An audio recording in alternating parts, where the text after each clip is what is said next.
1956 साली डार्टमाउथ कॉलेजमध्ये म्हणजे न्यू हॅम्पशायर राज्यातल्या डार्टमाउथ कॉलेजमध्ये प्रथमच या शब्दाचा वापर झाला आणि ही परिषद भरवण्यात जॉन मॅकार्टी यांचा पुढाकार होता आणि नंतर आर्टिफिशियल इंटेलिजन्सच्या संदर्भामध्ये अनेक परिषदा भरवण्यात आल्या.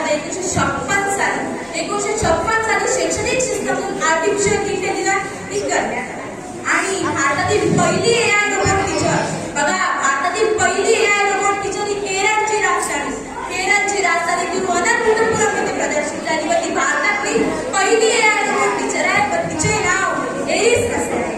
आता आपण शब्दातून जरा समजून घेतलं की कृत्रिम बुद्धिमत्ता म्हणजे काय. आता आपण नाटिकेच्या संदर्भातून समजून घेऊया की नेमकं कृत्रिम बुद्धिमत्ता म्हणजे काय. तर आता बघूया पुढे.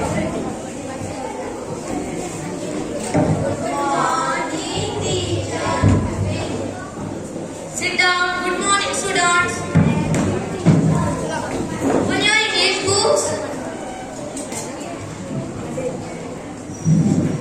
माझ्या मागे बघा.